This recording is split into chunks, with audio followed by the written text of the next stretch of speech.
Yehezkiel 17, lambang ketidaksetiaan Raja Zedekia.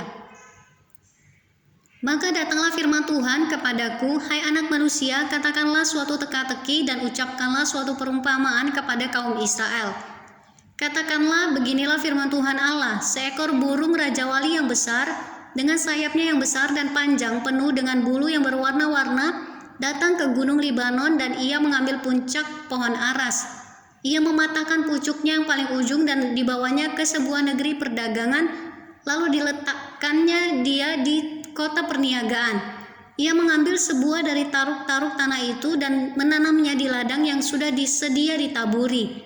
Ia menempatkannya dekat air yang berlimpah-limpah seperti pohon gandarusa, sehingga ia tumbuh dan menjadi pohon anggur yang rimbun, yang tumbuhnya rendah dan cabang-cabangnya melengkung menuju burung itu dan akar-akarnya tetap di bawahnya. Demikianlah ia menjadi pohon anggur dan mengeluarkan tunas-tunas dan memancarkan taruk-taruk.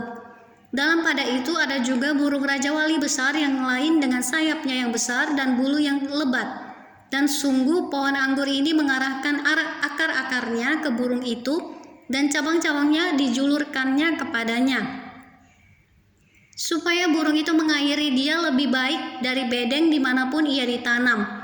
Namun ia ditanam di ladang yang baik, dekat air yang berlimpah-limpah, supaya ia bercabang-cabang dan berbuah, dan supaya menjadi pohon anggur yang bagus.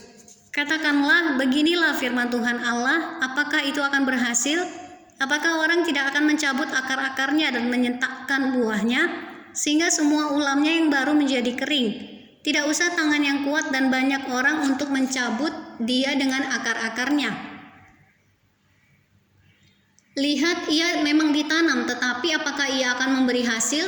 Apakah ia tidak akan layu kering kalau ditimpa angin timur? Ia akan layu kering di bedeng tempat tumbuhnya itu.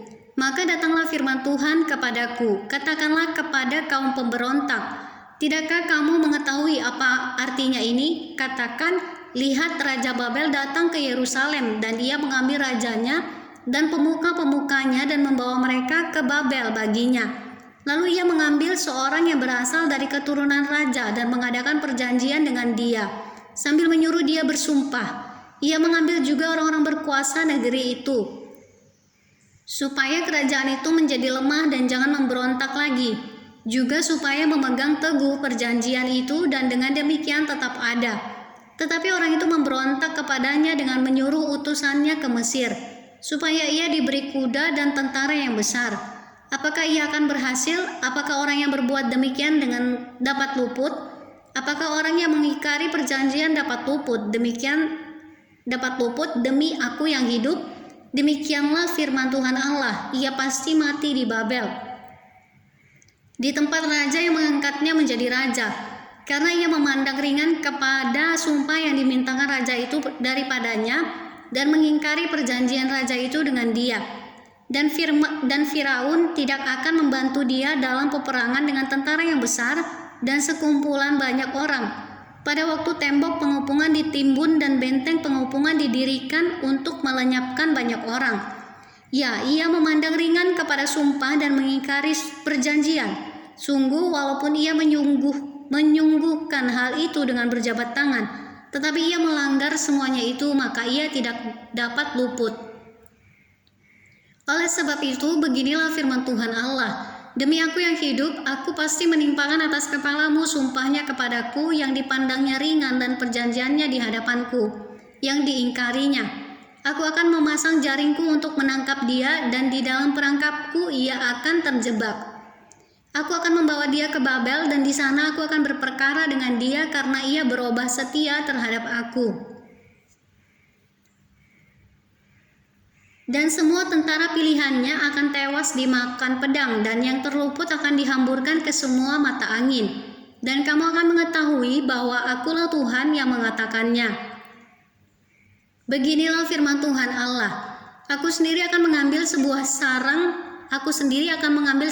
carang dari puncak pohon aras yang tinggi dan menanamnya. Aku mematahkannya dari pucuk yang paling ujung dan yang masih muda, dan aku sendiri akan menanamnya di atas sebuah gunung yang menjulang tinggi ke atas. Di atas gunung Israel yang tinggi akan kutanam dia, agar ia bercabang-cabang dan berbuah, dan menjadi pohon aras yang hebat. Segala macam burung dan yang berbulu bersayap tinggal di bawahnya. Mereka bernaung di bawah cabang-cabangnya. Maka segala pohon di ladang akan mengetahui bahwa Aku Tuhan merendahkan pohon yang tinggi dan meninggikan pohon yang rendah, membuat pohon yang tumbuh menjadi layu kering, dan membuat pohon yang layu kering bertaruk kembali. Aku Tuhan yang mengatakannya dan akan membuatnya.